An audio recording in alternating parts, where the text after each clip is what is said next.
Matindi ang sikat ng araw ng umagang yon habang nakapila kami ng aking lolo na si Lolo Lauro para sa mga trabahador na sasahod sa minahan ng ginto na pagmamay-ari ng mayamang si Donato. Nasa unahan naming lahat si Donato. Nakaupo siya habang may lamesa sa kanyang harapan.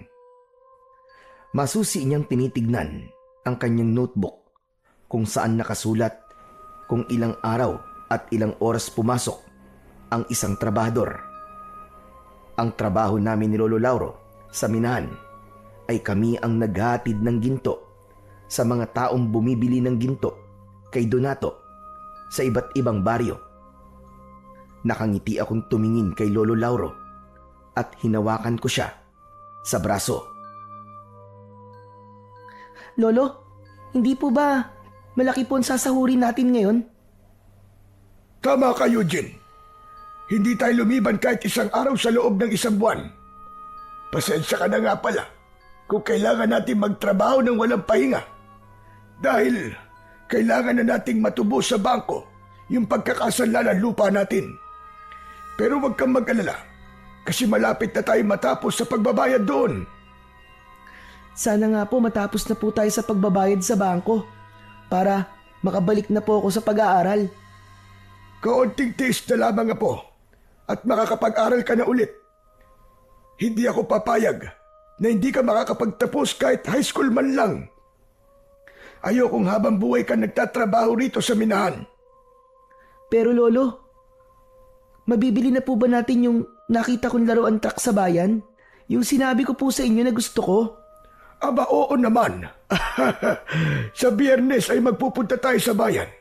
Pagkatapos nating magbayad sa bangko, ay bibili na natin yung truck na laruan mo.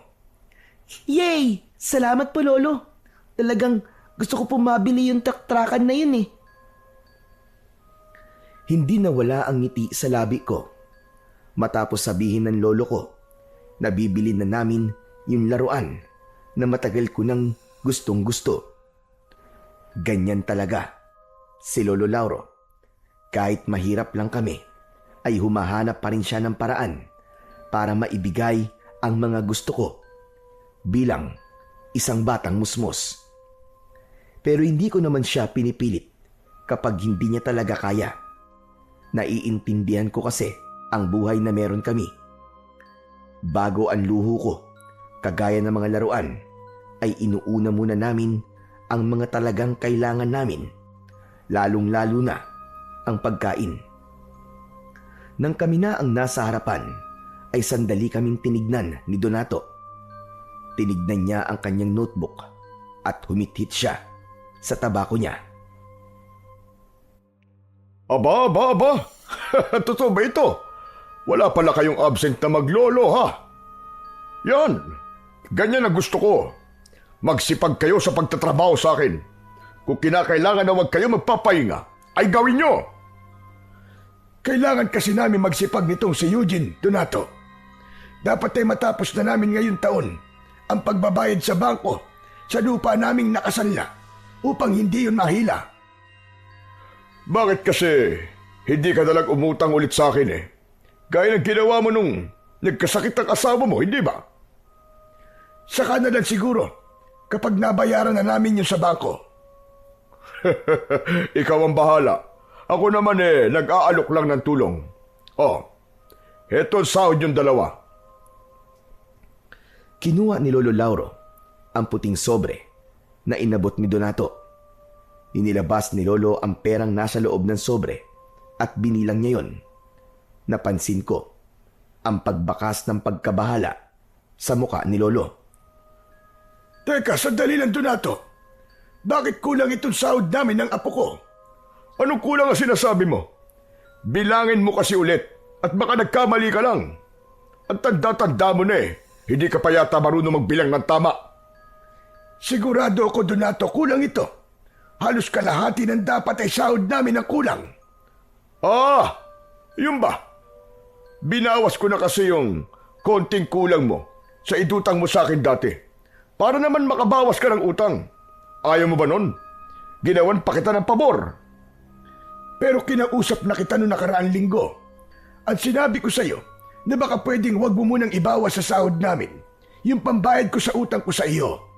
At sabi ko ay tatapusin muna namin ang pagbabayad ko sa bangko. Hindi ba't pumayag ka naman? Oo nga, pumayag ako. Pero hindi ba pwedeng magbago ang isip ko? Kailangan mo nang makabayad sa utang mo sa akin, Lauro. Lumalaki na rin ang tubo nun na ba? Baka pag tumagal, hindi nyo na mabayaran yun at mabaon pa kayo sa utang. Paniguradong habang buhay kayo magtatrabaho ng apo mo sa akin nang walang sinasahod. Pero Donato, tama na. Huwag ka nang umapila. Kayo na itong pinapasahod kayo pa ang marunong sa akin. Saka ang dami pang nakapila sa likod nyo. Hindi lang kayo ang pinapasahod ko. Sige na. Umalis na kayo at magtrabaho na kayo. Tinignan ko ng masama si Donato. Talagang hindi ko gusto ang ugali niya noon pa man. Kung may iba lang sana kaming papasukan na trabaho ni Lolo, ay hindi kami magtatrabaho sa minahan niya. Hindi lingid sa kaalaman ng lahat na masama talaga ang ugali ni Donato. Porke mas nakatataas siya sa aming lahat, ay akala niya ay pwede niya na kaming tratuin ng hindi maganda. Kapag may trabador sa minahan na nagkamali, kahit maliit na bagay, ay pinaparusahan niya gamit ang kanyang latigo. O kung hindi naman, ay hindi niya pinapasahod at hindi pinapakain.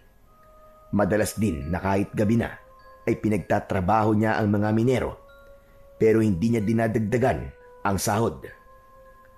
Kaya naman, palaging ipinapaalala sa akin ni Lolo Lauro na kung sakaling maging mayaman ako pagdating ng araw, ay wag na wag kong gagayahin ang ugali ni Donato. Nagulat ako nang tumingin si Donato sa akin. Nahuli niya akong nakatingin sa kanya ng masama. Hoy bata, ang sama mo makatingin ah. Bakit? Kaya mo na ba akong labanan? Para sa kaalaman mo, wala akong sinasando. Kahit bata ay pinapatulang ko. Nakikita mo ba itong latigo ko? Alam mo ba kung ilang tao na ang nahampas ko gamit ito? Donato, huwag mo namang takutin si Eugene. Bata pa siya. Wala akong pakialam kahit bata pa yung apo mo. Ang samad tumingin eh. Papalag na yata sa akin eh.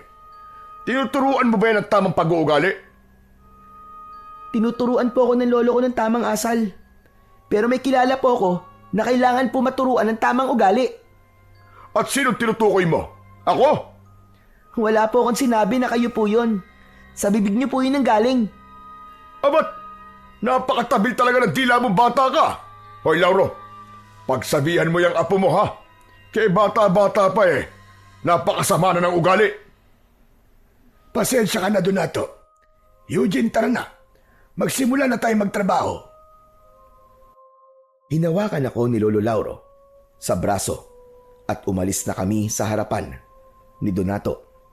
Naglakad na kami papunta kay Mang Andoy na siyang nag-aabot sa amin ng mga ginto na dadalhin namin sa mga bumili noon sa iba't ibang baryo.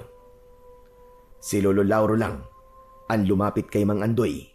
Habang nag-uusap silang dalawa, ay lumapit ako sa kabayo na siyang sinasakyan namin ni Lolo papunta sa mga bumibili ng ginto kay Donato. Hinaplos ko ang muka ng kabayo. Naisip ko na kung may sapat sana kaming pera, ay hindi kami magtatrabaho ni Lolo Lauro sa malupit na si Donato. Baka meron kaming sariling taniman ng mga gulay o hindi naman kaya ay meron kaming sariling pwesto sa palengke.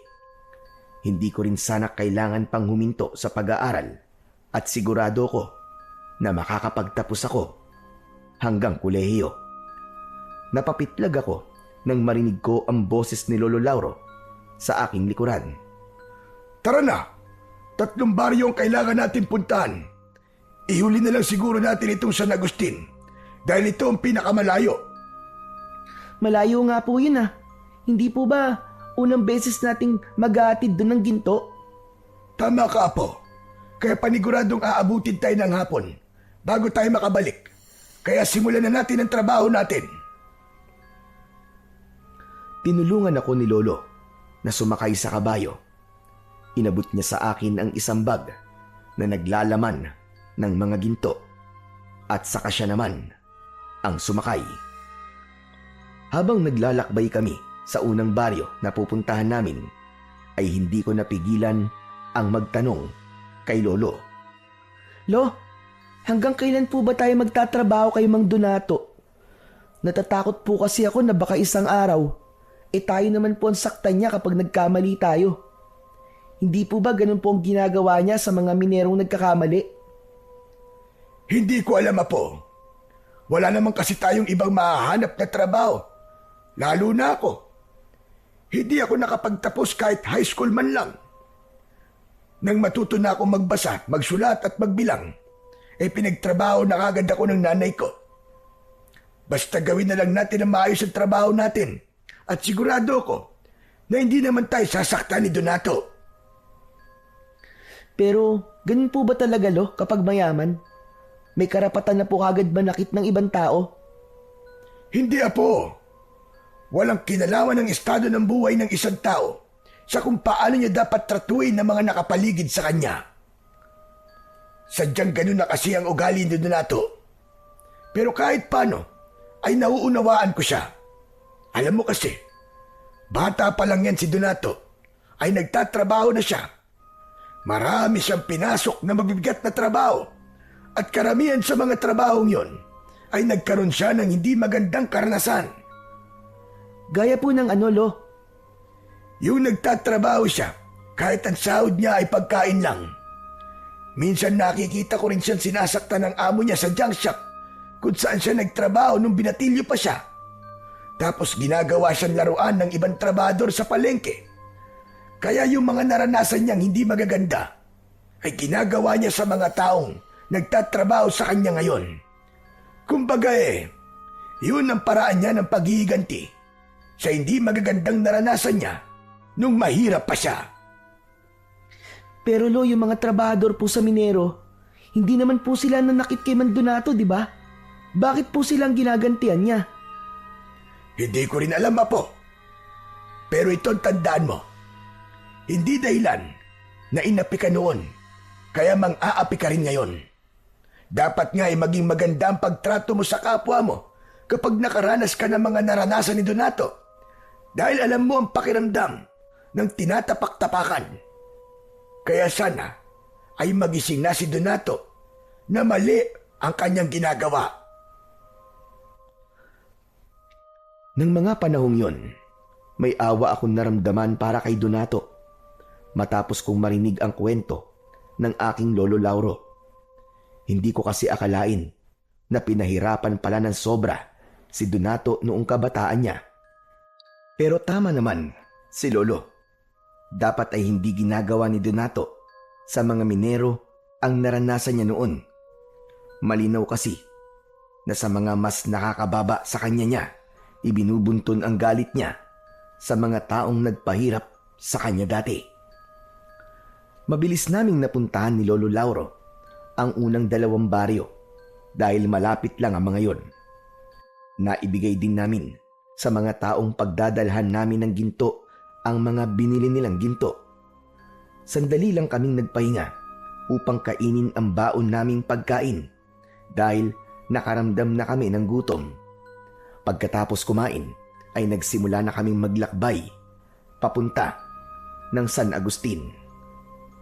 Tirik na tirik ang araw ng tanghaling yon.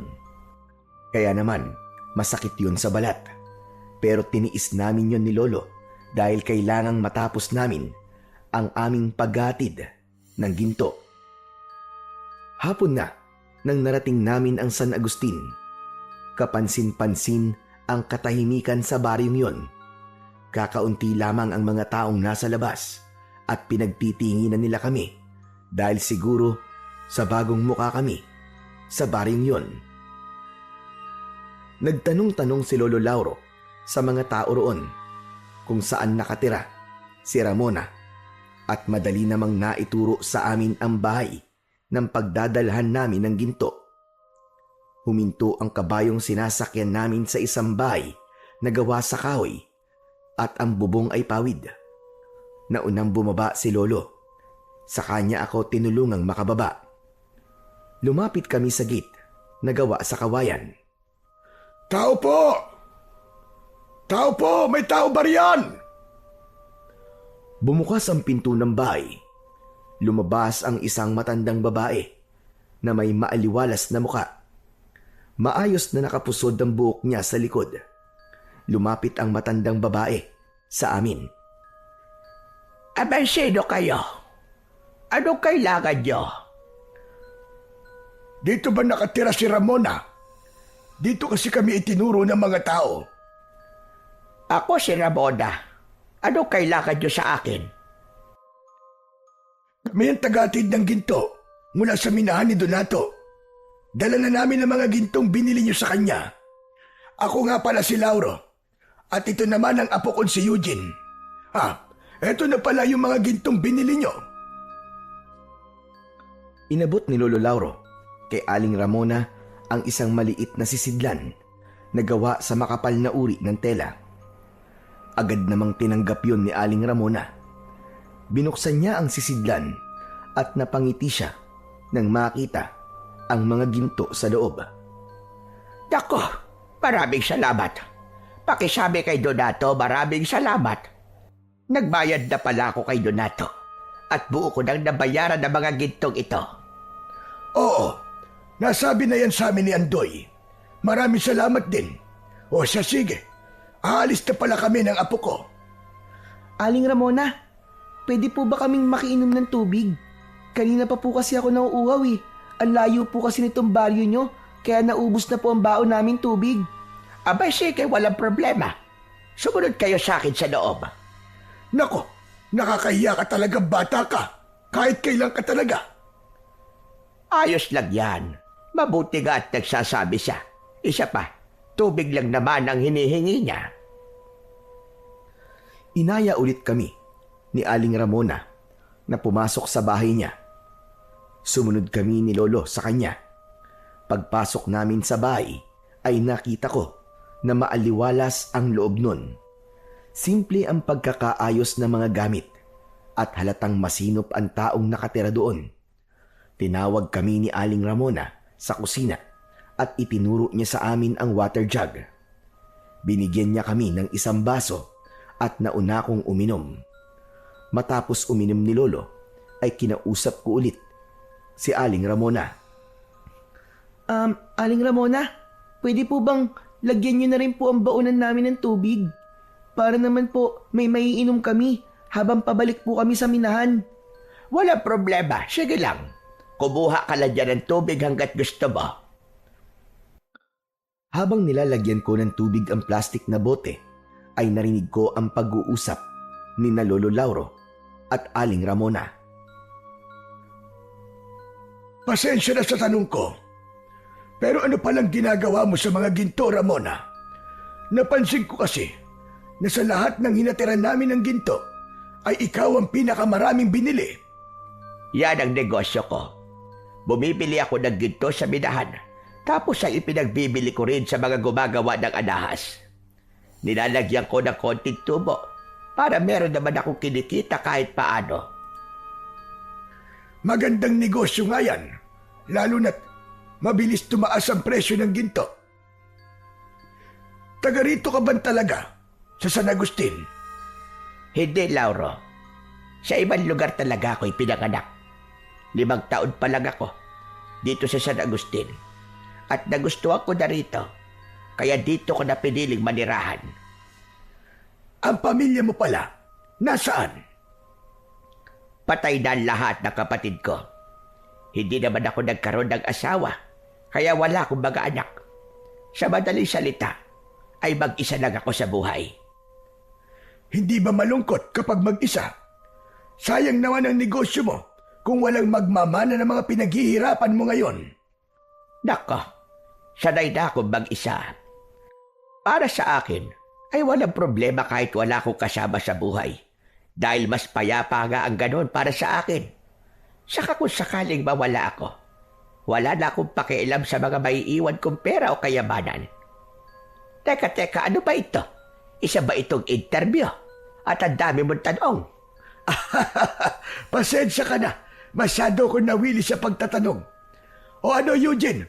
Tapos ka na bang maglagay ng tubig dyan? Kanina pa po, Lolo.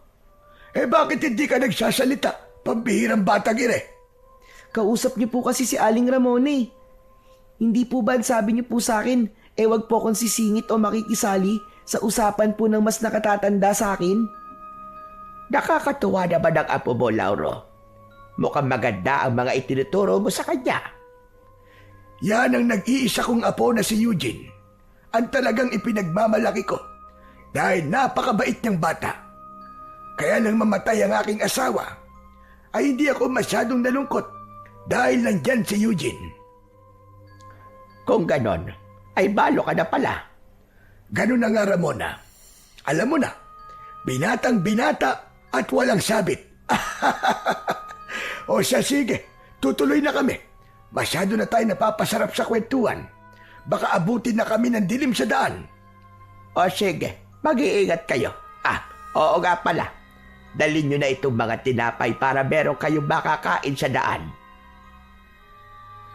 Kinuha ni Aling Ramona ang isang supot ng tinapay na nasa ibabaw ng kanyang lamesa. Ayaw pa sana yung tanggapin ni Lolo Lauro, pero naging mapilit si Aling Ramona. Kaya wala nang nagawa si Lolo, kundi kunin ang tinapay. Matapos naming magpasalamat kay Aling Ramona, ay umalis na kami ni Lolo. Sumakay na kami sa kabayo at nagsimula na kaming maglakbay pabalik sa minahan para mag-report kay Donato. Salamat naman at tapos na ang trabaho natin ngayong araw. Makakapagpahinga na rin tayo. O ano, Eugene? May gusto ka bang ulam? Parang gusto ko po ng tortang sardinas, Lolo. Aba, tortang sardinas lang talaga. Ayaw mo ba ng adobong manok? Wag na po muna. Ang mahal po ng manok ngayon eh. Hindi po ba magbabayad pa po tayo sa bangko? Aba, oo nga pala. Nako, pasensya ka na pala kung hindi mo na natin mabibili yung laro ang gusto mo. Ayos lang po yun. Unahin na po muna natin yung mga importanteng bagay. Pero Lo, ang bait po ni Aling Ramona, no? Sa dami na po nang natira natin ng ginto, siya lang po ang nagbigay sa atin ng tinapay. Tama ka dyan, Iyo. Mabait nga siyang talaga. Saka parang may gusto po kayo sa kanya, Lo. Ang dami niyo po kasing tanong sa kanya eh. Halatang interesado po kayo sa kanya. Saka iba po yung ngiti niyo kanina nang nalaman niyo pong wala po siyang asawa. Hoy! Ano ka bang bata ka? Magtigil ka nga. Masyado kang malisyoso. Siyempre, paniguradong hindi yun ang huling beses na aartira natin siya ng ginto. Kaya dapat ay maging maganda ang pakikitungo natin sa kanya. Saka, bakit alam mo ng mga ganyang bagay ha? 11 anyos ka pa lang, baka nakakalimutan mo. Lolo naman, siyempre alam ko na po yun. May crush na nga po ako eh. Crush ka dyan. Pero wala namang problemang magka-crush. Basta hanggang crush lang muna. Huwag ka muna mag-aasawa. Wag po kayo mag-alala, Lo. Kasi hindi pa po ako mag-aasawa. Pero mukhang kayo po ang mag-aasawa ulit. Kasi nakilala niyo po si Aling Ramona. Malakas na natawa si Lolo Lauro sa mga sinabi ko. Nagpatuloy ang aming masayang kwentuhan hanggang sa makarating na kami sa minahan. Nang nakabalik na kami sa minahan, ay nag-report na kami kay Donato at nang masiguro niya na naibigay namin sa mga bumili ng ginto ang mga ginto, ay umuwi na kami ni Lolo sa bahay. Nakatira kami ni Lolo Lauro sa isang maliit na kubo. Maliit lang din ang lupang kinatatayuan nun. Agad na nagluto si Lolo ng pagkain namin para sa hapunan. At pagkatapos naming kumain, ay ako naman ang naghugas ng aming pinagkainan. Eugene na po. Pagkatapos mo dyan ay sumunod ka sa akin sa likod ng bahay. Tuturuan niyo na naman po ba akong gumamit ng agimat, Lo? Basta! Pumunta ka na lang doon pagkatapos mo maghugas dyan. Lumabas na si Lolo, habang ako naman ay tinapos ko na ang aking ginagawa. Pinunasan ko ang basa kong kamay at saka ko pinuntahan si Lolo sa likod ng bahay. Nakita ko si Lolo na hawak ang kanyang agimat. Naikwento sa akin ni Lolo dati na ang agimat na yon ay ibinigay sa kanya ng isang mahusay na manunugis ng mga aswang. Sa lugar kasi kung saan lumaki si Lolo Lauro ay may mga aswang na umaatake. Nakitaan ng manunugis na yon ng potensyal si Lolo, kaya sinanay siya nito na makipaglaban sa mga aswang at gamitin ang agimat na yon. Ngunit dahil mas pinili ng pamilya ni Lolo na umalis sa lugar na yon, ay hindi nito naranasang makipaglaban sa mga aswang at nanatili sa pangangalaga niya ang agimat. Sabi ko na nga ba, tuturuan niyo na naman po ako sa paggamit ng agimat eh. Huwag ka nang magreklamo dyan at lumapit ka na rito. Hindi mo ba nakikitang bilog na bilog ang buwan ngayong gabi? Ngayon mo dapat mas pag-aralan ang paggamit ng aking agimat dahil kapag bilog ang buwan ay mas malakas ang kapangyarihan nito. Napipilitan akong lumapit kay Lolo Lauro. Napakamot ako sa likod ng aking ulo. Kinuha niya ang isa kong kamay at ipinatong niya roon ang agimat. Ang agimat na nasa kamay mo ngayon, Apo, ay mabisang panlaban sa mga aswang. Bibigyan ka nito ng kakaibang husay at lakas sa pakikipaglaban sa mga kampon ng kadiliman, lalong-lalo na sa mga aswang. Pero Lolo Lauro, kailangan ko po ba talagang matutunan ng paggamit niyan? Hindi ko naman po yan kailangan eh kasi wala naman pong aswang dito sa baryo natin eh. Hindi porke walang aswang ngayon dito ay wala nang darating na aswang sa hinaharap. Kailangan mong paghandaan ng araw na yon. Mas maganda na ngayon pa lang ay handang-handa ka na. Bakit po hindi na lang po kayo ang gumamit niyan, Lo? Hindi po ba sa inyo naman po yan ibinigay ng manunugis na ikiniwento niyo po sa akin dati? Masyado na ako matanda para gamitin ko pa ito, Apo. Kaya naman naisip ko na ipamanat to sa'yo kapag alam mo na itong gamitin. Mas mapapakinabangan mo ito kaysa sa akin. Ngayon, ituturo ko sa iyo ang dasal na kailangan mong dasalin upang hindi mawala ang kapangyarihan ng agimat na ito. Tandaan mo, Apo, tuwing bilog lang ang buwan mo ito gagawin. Matapos yon, ay itinuro na sa akin ni Lolo Lauro ang dasal na sinasabi niya. Nahirapan ako dahil nasa wikang Latin ang dasal. Palagi akong nabubulol at namamali sa pagbigkas ng bawat salita. Pero naging matyaga si Lolo sa pagtuturo sa akin. Sinabi rin niya ang ibig sabihin ng dasal na yon upang mas maunawaan ko ang aking mga sinasabi. Kahit papano ay nasa ulo ko naman ang dasal matapos ang halos 1 oras na pagtuturo sa akin ni Lolo Lauro. Tinapos na niya ang pagtuturo at bumalik na kami sa loob ng aming kubo. Inayos na ni Lolo ang aming tutulugan habang pinanonood ko siya. Lolo, hindi po ba talaga kayo nakipaglaban sa mga aswang dati kahit 1 beses? Hindi, Apo. Bago kasi ako sumabak sa pakikipaglaban noon, ay umalis na kami ng pamilya ko sa baryo namin dahil natatakot na sila sa hindi magagandang nangyayari roon. Ayoko nga sanang umalis dahil ang gusto ko ay tulungan ng manunugis na nagsanay sa akin sa pakikipaglaban sa mga aswang. Pero naisip ko na mas piliin ang desisyon ng aking pamilya. Kaya niyo po ba ako sinasanay para ako po ang gumawa nang hindi niyo po nagawa noon? Parang ganun na nga. Pero sana ay huwag mong magamit ang agimat. Talagang gusto lang kitang maging handa sa mga pwedeng mangyari, Apo. Hindi natin hawak ang kinabukasan. Kaya't mas maigi na paghandaan ang mga ganung bagay. Kaya sana, Apo, huwag kang tamarin kapag tinuturuan kitang gamitin ang agimat. Naiintindihan ko na po.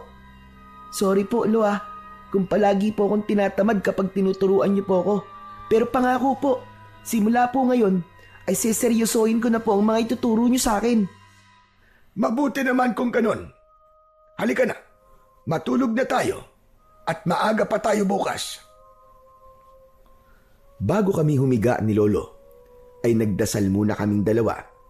Ipinagdasal ko na sana ay humaba pa ang buhay ni Lolo Lauro dahil gusto ko pa siyang makasama kapag nakakaangat na ako sa buhay. Gusto kong bumawi sa lahat ng sakripisyo niya at pagmamahal niya para sa akin. Hindi ko rin kinalimutang ipagdasal ang kaluluwa ng aking nanay at tatay na matagal nang pumanaw. Kinabukasan, pagkagising namin ay sabay kaming nag-almusal ni Lolo Lauro. Naligo kami ng mabilis at naglakad na kami papunta sa minahan. Pagdating namin doon ay nagtaka kami dahil nagkakagulo ang mga minero. Lumapit kami sa kanila at nagimbal kami ni Lolo nang malaman namin na ang pinagkakaguluhan ay ang 2 bangkay ng minero. Kalunos-lunos ang itsura nila dahil halos maligo na sila sa sarili nilang dugo. Parehas silang may kagat sa leeg at wakwak ang dibdib. Mabilis na tinakpan ni Lolo Lauro ang mga mata ko gamit ang kanyang kamay. Pero huli na dahil nakita ko na ang mga bangkay. Hanggang sa dumating na si Donato, pinatabi niya ang mga minero upang makita niya ang 2 bangkay. Sino ang pumatay sa mga trabahador ko? Boss, hindi po namin alam eh. Nakita lang po namin ang katawan nila pagdating namin dito. Pero tumawag na po kami ng mga pulis, boss. Maaabala ang negosyo ko sa mga pulis na yan. Paniguradong pahihintuin nila ang ating operasyon ng ilang araw dahil mag-iimbestiga sila rito. Bakit kasi dito pa pinatay ang 2 yan? Wisit talaga! Bakit po parang mas iniisip niyo pa po ang minahan, Mang Donato? Hindi po ba dapat lang po na magkaroon po ng investigasyon para malaman po at mapanagot kung sino pong pumatay sa mga minero? Eugene, tumahimik ka po. Talagang hinuhuli mo ang pika kong bata ka. Hinihingi ko ba ang opinyon mo? Ano naman kung iniisip ko ang aking minahan kaysa sa kung anong bagay? Tagdaan mo, kung wala ang minahan na ito, magugutom kayo ng lolo mo. Apo, huwag ka na sumagot. Donato, pagpasensyaan mo na si Eugene. Hindi niya alam ang kanya sinasabi. Bata pa kasi siya. Bata. May bata bang ganyan sumagot? Sinasayang niyo ang oras ko. Bumalik na kayo sa pagtatrabaho bago dumating ang mga pulis. Bilisan niyo! Hindi ako makapaniwala na nagawa pang pagtrabahuin ni Donato ang mga minero kahit may mga pinatay na sa minahan. Pero dahil mga trabador lang kami, ay wala na kaming nagawa kundi sundin si Donato. Kinuha na lang ni Lolo ang mga gintong ihatid namin sa iba't ibang baryo at maya-maya ay umalis na kami sakay ng kabayo. Habang naglalakbay, ay hindi maalis sa utak ko ang itsura ng 2 bangkay na natagpuan sa loob ng minahan. Hindi ko akalain na may taong kayang gumawa ng ganong karumal-dumal na pagpatay. Eugene na po, ayoko nang uulitin mo yung ginawa mo kanina ha. Hindi mo dapat sinasagot ng pabalang si Donato, lalo na't mas matanda siya sa iyo. Sorry po, Lolo. Alam ko pong mali po ang ginawa ko pero hindi ko po kasi nagustuhan yung sinabi ni Mang Donato eh. Halata po kasi na mas iniisip pa niyang negosyo niya kesa sa 2 patay na minero. Ganyan din naman ang nararamdaman ko sa sinabi ni Donato. Pero ipapaalala ko lang sa iyo na amo natin si Donato at tayo ay isa lamang sa mga tauhan niya. Siya ang nagpapasahod sa ating 2 apo. Hindi ka ba natatakot na baka mawalan tayo ng pagkakakitaan kapag napuno na sa'yo si Donato dahil sa pagsagot-sagot mo sa kanya? Tandaan mo na wala na tayong maahanap na ibang trabaho kapag naalis tayo sa minahan. Sorry po talaga, Lolo. Hayaan niyo na po sa susunod, ititikom ko na po talaga ang bibig ko. Kahit may sabihin pa po si Mang Donato na hindi maganda. Lumipas ang ilang araw at palagi kong nakikita sa minahan ang mga pulis na nag-iimbestiga. Sobra akong na-curious kung sino ang salarin sa patayang nangyari sa minahan. At sa kabila ng pangyayaring yon, ay hindi ko nakitaan si Donato na gusto niyang marisolba ang kasong yon. Narinig ko na lang na binayaran ni Donato ang mga pulis upang tumigil na ang mga yon sa pag-iimbestiga. Alam ko na ginawa ni Donato upang bumalik na ang minahan sa normal nitong operasyon. Isang gabi, habang kumakain kami ng hapunan, ay nagtanong ako kay Lolo Lauro. Lolo, hindi po ba tapos na po yung investigasyon sa dalawang pinatay sa minahan? Ano po palang resulta ng pag-iimbestiga po ng mga pulis doon? Narinig ko sa mga minero na base sa mga ebidensya ay inatake ng mababangis na hayop ang dalawang minero. Kaya po bang gawin ng mabangis na hayop ang ganung pagpatay, Lo? Hindi ko rin alam, Apo. Ang sabi ng ibang minero ay binayaran daw ni Donato ang mga pulis para ganun ang kalabasan ng investigasyon. Ayaw kasi ni Donato na humaba pa ang pag-iimbestiga ng mga pulis dahil naaabala ang trabaho sa minahan. Hanip, grabe po talaga si Mang Donato, no? Para pong imposibleng mabangis na hayop lang ang pumatay dun sa mga minero eh. Nakakaawa naman po sila dahil mukhang hindi sila mabibigyan ng hustisya. Wala na tayong magagawa pagdating sa bagay na yan, Apo. Pinagalaw na ni Donato ang pera niya, kaya paniguradong hanggang doon na lamang ang mangyayaring investigasyon. Nalungkot ako sa mga nalaman ko. Doon ko napatunayan na iba talaga kapag maraming pera ang isang tao. Nagagawa nito ang kahit na ano, kahit pa ang pinaka-imposibleng bagay. Inakala naming lahat na yun na ang una't huling beses na may papatayin sa minahan. Pero makalipas ang ilang araw, ay isang minero na naman ang natagpo ang walang buhay. Ang masaklap pa nun ay nawala ang mga gintong nakatago sa minahan. Nang dahil sa pangyayaring yon, ay naggalit talaga ng gusto si Donato. Kaya agad siyang nagpatawag ng pagpupulong sa lahat ng nagtatrabaho sa minahan. Hindi ko na gusto nangyayari ngayon dito. Malinaw na hindi lang pagpatay ang pakay ng kung sinong hayop na yon, kundi pagnanakaw din. Ibig po bang sabihin ay mga mababangis na hayop po nagnakaw sa mga ginto? Kasi hindi po ba ang lumabas po sa investigasyon ay mababangis na hayop po ang pumatay dun sa unang minero? Manahimik ka, Eugene. Huwag mo nang dagdagan ang init ng ulo ko.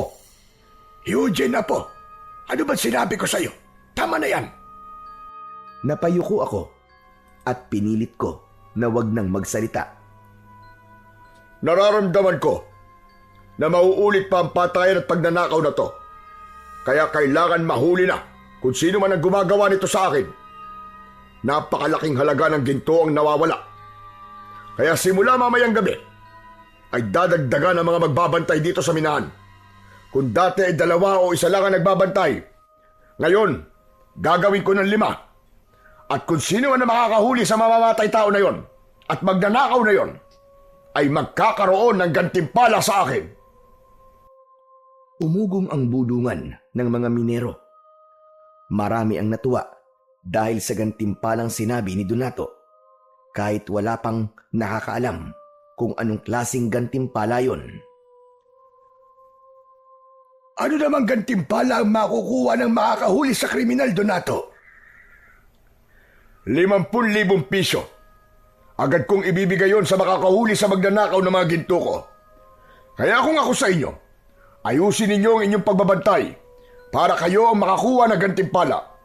At siguraduhin nyo na hindi na ulit ako mananakawan. Mamaya, bago kayo umuwi, ay sasabihin ko kung sino ang 5 magbabantay dito mamayang gabi. Sige na, bumalik na kayo sa inyong trabaho. Nagsimula na kami maglakad ni Lolo Lauro para kunin ang mga gintong ihahatid namin sa iba't ibang baryo. Ngunit bago yon, ay nagtanong ako sa aking Lolo Lauro. Lolo, malaki na po ba ang 50,000 piso? Para sa mga kagaya nating mahihirap, ay malaking halaga na ang perang yon. Kung may ganun tayong pera, ay mababayaran na natin ang utang natin sa bangko at meron pang sosobra. Wow, kung ganun, tayo po pala ang dapat na makahuli ron sa nagnakaw ng ginto ni Mang Donato. Anong tayo? Ako lang. Sa tingin mo ba ay papayagan kitang magbantay dito sa minahan para manghuli ng kriminal? Masyadong delikado dahil bata ka pa. Eh kayo nga po, Lo, sobrang tanda na eh. Hindi po ba delikado rin yun sa inyo? Kasi mahina na po kayo? Tumahimik ka nga. Napakarami mo talagang alam, bata ka. Kaya palaging naiinis sa si Donato eh. Ang mabuti pa ay saka na natin yan isipin. Magtrabaho na muna tayo para madali tayo matapos.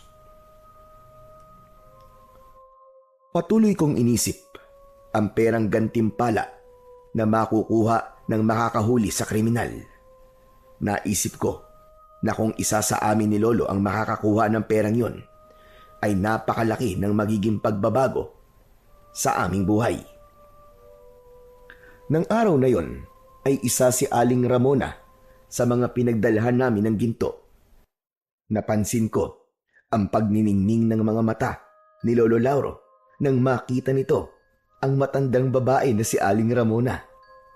Pinigilan ko ang sarili ko na tuksuin siya dahil alam ko na mapapahiya siya dahil nasa harapan namin si Aling Ramona. Aba, Ramona, mukhang mas marami ang gintong binili mo ngayon ah. Kailangan kasi na mas maraming ginto na mga bumibili sa akin. Isa pa, ilang araw din akong hindi nakabili kay Donato. Kaya sinadya ko damihan ngayon. Ah, oo nga pala. Nagluto ako ng maruya. Baka gusto nyo magmerienda muna. Aba, hindi ko tatanggihan yan kasi nagugutom na kami ng apo ko. Maraming salamat sa iyo, Ramona. Sus, hindi po ba kumain na po tayo ng banana Q kanina lang? Nagmerienda na ba kayo? Ay, oo, pero gutom pa rin kami. Kung gano'n ay sumunod na kayo sa akin sa loob.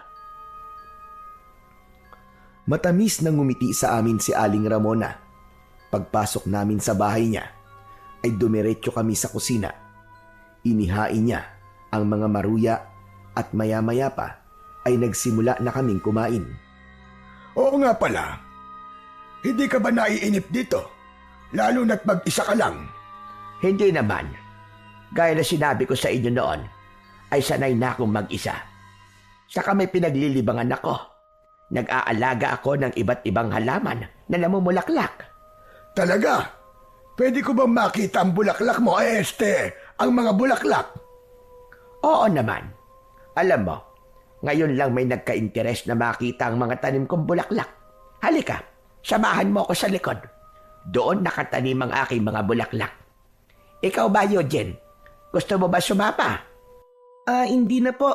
Dito na lang po ako at kakain pa po ako eh. Ang sarap po kasi ng maruya nyo eh. Huwag kang malikot dito ha. Saka, huwag kang makikialam ng gamit dito. Opo, Lolo. Matapos yon, ay magkasama ng lumabas sina Lolo Lauro at Aling Ramona. Napailing ako habang nakangiti. Si Lolo talaga, oo. Pumapag-ibig. Ipinagpatuloy ko ang pagkain ng maruya. Ang totoo ay kulang sa akin ng banana Q na kinain namin ni Lolo kanina, kaya medyo gutom pa rin ako. Iginala ko ang mata ko sa kabuuan ng bahay ni Aling Ramona. Para sa isang tao ay masyado yung malaki. Hanggang sa nakita ko ang isang pinto na nakaawang. Tumitig ako roon ng matagal at hindi ko alam kung bakit parang may kung anong enerhiya ang humihila sa akin papunta roon. Hindi ako pwedeng makialam ng mga gamit dito. Mapapagalitan ako ni Lolo kapag nahuli niya ako. Pero Ano kayang meron sa kwartong yon? Bahala na nga, bibilisan ko na lang. Inubos ko muna ang maruyang hawak ko at saka ako tumayo. Lumapit ako sa nakaawang na pinto at dahan-dahan ko yung binuksan. Nanlaki ang mga mata ko sa nakita ko roon. Meron doong isang ribulto na gawa sa itim na bato. Nakakatakot ang itsura ng ribulto. Para yung isang halimaw na may dalawang malalaking sungay. Nakalabas ang matutulis ng mga ngipin at tila nanlilisik ang mga mata.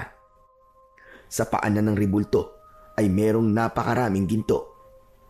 Kinilabutan ako ng matindi sa ribultong yon. Pakiramdam ko ay buhay yun at parang nakatingin yun sa akin. Nagulat na lang ako nang pumasok si Aling Ramona. Kitang-kita ko ang galit na rumihistro sa kanyang muka. Mabilis siyang lumapit sa akin at itinulak niya ako papalayo sa pinto. Malakas niyang isinarado ang pinto at bumaling siya sa akin. Bakit mo binuksan ang pintong ito? Naku, pasensya na po, Aling Ramona. Nakita ko po kasing nakabukas ng konti yung pinto, kaya lumapit po ako. Kahit na pa wala ka sa sarili mong pamamahay. Wala kang karapatan na hawakan o galawin ang mga gamit na narito nang wala akong pahintulot. Teka, ano ba nangyayari rito?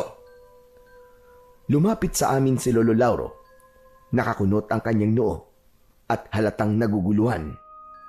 Eto nga pa mo. Talaga bang tinuturuan mo yan ang tamang asal? Bakit? Ano ba nangyari? Nahuli ko siya. Napapasok sana sa kwarto ko. Ano ka mo? Totoo ba yun, Eugene? Wala naman po akong masamang gagawin eh. Nakita ko lang po na nakabukas po yung pinto, kaya naisipan ko pong sumilip. Gusto ko lang pong makita ang loob ng kwartong yan. Maniwala po kayo. Wala po akong hinawakan na kahit na anong gamit. Kahit na ano pang dahilan mo, ay mali pa rin ang ginawa mo. Humingi ka ng tawad kay Ramona. Nakakahiya ka. Sorry po, Aling Ramona. Patawarin niyo na po ako. Pangako, hindi ko na po uulitin. Umalis na lang muna kayo. Nasira na ang araw ko dahil sa iyo, Eugene. Pasensya ka na talaga, Ramona. Hayaan mo at pagsasabihan ko ang apo ko. Tara na, Eugene. Umalis na tayo. Labis ang hiyang naramdaman ko ng mga sandaling yon, lalong-lalo na kay Aling Ramona. Naintindihan ko kung bakit niya ako sinigawan dahil may nagawa akong mali sa loob ng bahay niya. Pagkasakay namin ni Lolo sa kabayo ay nagsimula na kaming maglakbay pabalik sa minahan. Pinagsabihan na kita. Ang sabi ko, huwag kang makikialam. Tignan mo nangyari ngayon. Nagalit patuloy si Ramona sa atin. Sigurado ako na magbabago na ang tingin niya sa atin. Baka isipin pa niya na tinuturuan kita sa ganung bagay. Sorry po talaga, Lolo Lauro. Gusto ko lang po kasi na makita yung loob ng kwarto eh. Wala naman po akong balak na makialam sa mga gamit ni Aling Ramona. Kahit na anong paliwanag mo, ay maling-mali pa rin ang ginawa mo. Hayaan niyo po at sa susunod, hindi ko na po yung gagawin. Mabuti sana kung meron pang susunod. Sigurado ako na dahil sa ginawa mo, ay hindi na tayo papapasukin ni Ramona sa bahay niya. Kung kailan naman nagiging malapit na kami sa isa't isa, ay saka kapag gumawa ng kabalbalan. Bakit po, Lolo? Liligawan niyo na po ba si Aling Ramona? Tumigil ka. Liligawan. Puro ka ganyan. Ang isipin mo ay ang ginawa mong kasalanan. Alam ko naman po yun, Lo eh. Pero Lolo, alam niyo po bang may nakita po akong kakaiba sa loob po ng kwarto ni Aling Ramona? At ano naman ang nakita mo roong pakila merong bata ka? Meron pong nakakatakot na ribulto, para pong demonyo yung itsura. Nakakatakot po talaga kasi para po siyang buhay eh. Tapos po sa paanan po ng ribulto na yon, napakarami pong mga ginto. At bakit naman magkakaroon ng ganung ribulto si Ramona sa bahay niya, aber? Aba, malay ko po. Ano po kaya kung itanong niyo po sa kanya? Eh di mas lalo yung nagalit sa atin kapag ginawa ko yung sinasabi mo. Pero, Bakit nga po kaya may ganong ribulto si Aling Ramona, no? Hindi po kaya sumasamba po siya sa dyablo? Ano ba naman yan lumalabas sa bunganga mo, Eugene?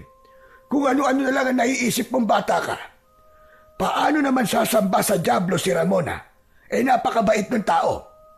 Huwag kang ang ganyan mag-isip.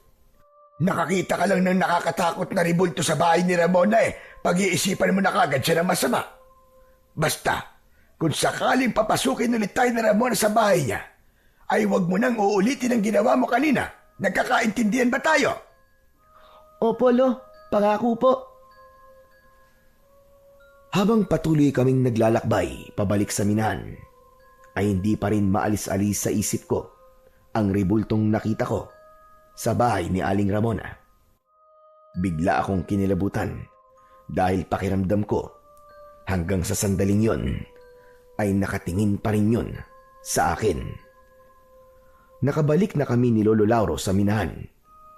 Nang oras na yon ay naghahanda na sa pag-uwi ang mga minero dahil tapos na sila sa kanilang trabaho.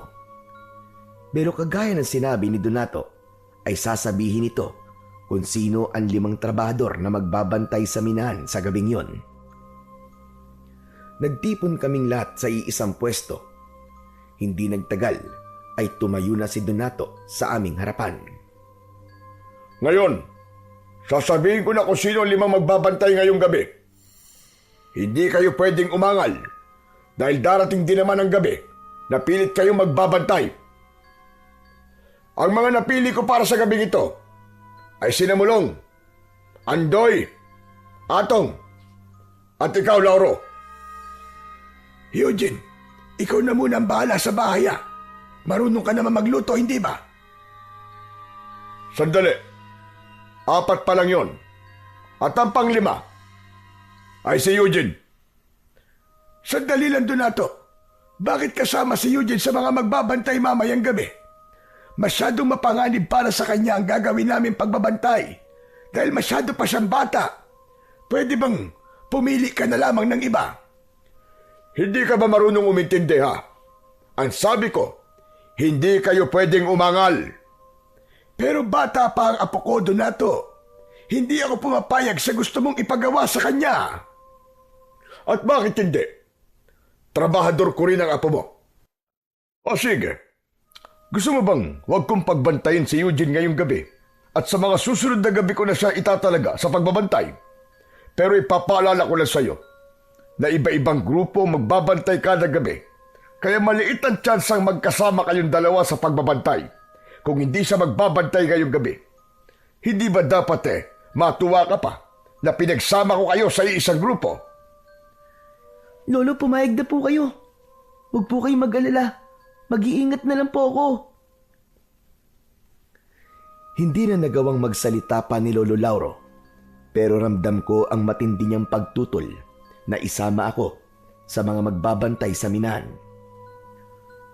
Meron pa bang aapela sa inyo? Kung wala na ay umuwi na ang mga hindi magbabantay dito sa aking minahan. Habang ang 5 nakatalagang magbabantay ay maiiwan at gawin ninyo ang trabaho ninyo ngayong gabi.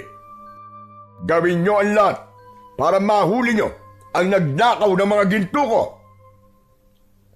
Nagsimula ng mag-alisan ang ibang mga minero. Naiwan kami ni Lolo kasama ang 3 pang kasama namin sa grupong magbabantay sa minahan para sa gabing yon. Paalis na sana si Donato pero mabilis yung nilapitan ni Lolo Lauro. Donato, nakikiusap ako sa iyo. Huwag mo nang isali si Eugene sa mga nagbabantay. Bata pa siya at hindi pa natin alam kung ano pa ang kayang gawin ng pumapatay sa mga minero at nagnakaw sa ginto mo. Gaya na sinabi ko, wala akong pakialam kahit bata pa si Eugene. Nagtatrabaho siya sa akin at kailangan kong maging patas sa lahat ng mga trabahador. Ayaw mo ba nun? Mas malaki ang tsansa niyong mahuli ang mamamatay tao at magnanakaw ng ginto. Dahil 2 kayo, mas malaki ang tsansang kayo ang makakakuha ng gantimpala. Aanhin ko naman ang gantimpala kung mapapahamak naman ang aking apo. Madali naman akong kausap. Kung ayaw mong isama ko si Eugene sa mga magbabantay, ay umalis na kayo rito sa aking minahan at maghanap na kayo ng ibang trabaho. Hindi naman namin kayang gawin yon. Ito lang ang trabaho ang alam namin. Kung hindi nyo naman pala kayang mawalan ng trabaho, sundin nyo na lang ako. Dahil kapag ako napuno sa inyo ng apo mo, ako mismo magsisisante sa inyong dalawa. Nagkakaintindihan ba tayo, Lauro? Napipilitang tumango si Lolo. Matapos yun, ay umalis na si Donato. Agad kong nilapitan si Lolo Lauro at sinabi ko sa kanya na huwag siyang mag-alala dahil gagawin ko ang lahat para walang masamang mangyari sa akin sa gabing yun. May iniwang pagkain naman si Donato para sa aming 5 na magbabantay sa minahan. Matapos naming kumain ay nagsimula na kaming pumili ng aming pepwestuhan. Nagpresenta si Lolo Lauro na kami ang magbabantay sa mga ginto sa mismong loob ng minahan. Alam ko na pinili ni Lolo ang pwestong yon dahil mas ligtas kami roon kesa kapag nasa labas kami. Hindi ko talaga alam kung anong puso meron ng Donato na yon. Pati ba naman ng batang kagaya mo ay isinama niya sa pagbabantay at paghuli sa isang kriminal? Lo, wala naman po tayong magagawa eh. Sabi niyo nga po, amo po natin si Mang Donato at trabador niya lang po tayo. Kaya kailangan natin sundin kung ano po ang sabihin at iuutos niya. Pero sobra na to. Masyado na itong hindi makatao.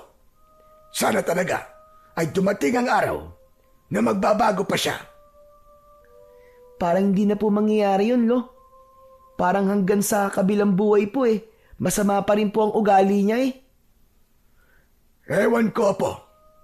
Pero darating ang araw na makakahanap din ng katapat niyang si Donato. Oo nga pala. Dito ka lang sa loob at huwag kang lalabas ha. Pupuntahan ko lang mga kasama natin para kumustahin sila. Nang lumabas si Lolo Lauro, ay naglakad-lakad ako sa loob ng minahan. Bihira kasi akong makapasok doon, kaya sinulit ko na ang pagkakataon na naroon ako. Tinignan ko ang mga kagamitan ng minero. Kinuha ko ang isang piko at agad ko rin yung binitiwan dahil napakabigat nun. Naglakad-lakad pa ako hanggang sa may nakita kong kumikislap na bagay sa lupa. Dinampot ko yun at nalaman ko na isa yung ginto na halos kasing laki ng aking hinlalaki. Namangha ako dahil hugis puso ang ginto. Nang marinig ko ang pagtawag ni Lolo Lauro sa pangalan ko, ay nagmamadali akong bumalik sa kinaroroonan ko kanina. Saan ka ba nagpunta? Hindi ba sabi ko dito ka lang? Hindi naman po ako lumabas eh. Pero Lo, tignan niyo po tong gintong nakita ko. Oh. Parang inukit po siya kasi hugis puso po. Saan mo nakita yan? Napulot ko po habang naglalakad-lakad ako. Malapit po ron sa lagayan ng mga gamit ng minero. Nako, isama mo yan sa mga gintong nakatabi. Baka nalaglag lang yan. Alam ni Donato kung gaano karami ang mga gintong nakukuha rito. Kapag nalaman niyang kulang ang mga yon, ay magwawala na naman yun sa galit. Sinunod ko ang sinabi ni Lolo. Inilagay ko ang gintong napulot ko sa kahon kung saan nakalagay ang iba pang mga ginto. Naupo kami ni Lolo Lauro sa isang sulok. Makalipas ang halos 1 oras, ay nakaramdam na ako ng antok. Napansin naman yon ni Lolo Lauro at sinabi niya sa akin na kung gusto ko ay pwede naman daw akong matulog. May nakita akong sako at yun ang inilatag ko sa lupa at doon ako humiga. Hindi nagtagal ay nakatulog na kagad ako. Ngunit hindi pa man ako nagtatagal sa pagtulog nang nagising ako dahil sa pagsigaw ng mga kasama namin sa labas. Napabalikwas ako at nagtaka ko dahil palabas na si Lolo habang may dala siyang itak. Lolo, saan po kayo pupunta? Dito ka lang at kahit na anong mangyari, ay huwag kang lalabas. Ha? Bakit po? Ano po ba nangyayari? Basta, sundin mo na lang ang sinabi ko. Dito ka lang. Nagmamadaling lumabas si Lolo Lauro habang naririnig ko pa rin ang pagsigaw ng mga kasama namin. Kinabahan ako dahil yung klase ng pagsigaw nila ay parang dahil sa labis na takot. Ano kayang nangyayari dun sa labas? Bakit parang nagkakagulo sila ron? Hindi kaya nasa labas yung magnanakaw ng ginto ni Mang Donato? Nang dahil sa naisip ko na yon, ay nagkaroon ako ng kagustuhang malaman kung ano ba talaga ang nangyayari sa labas.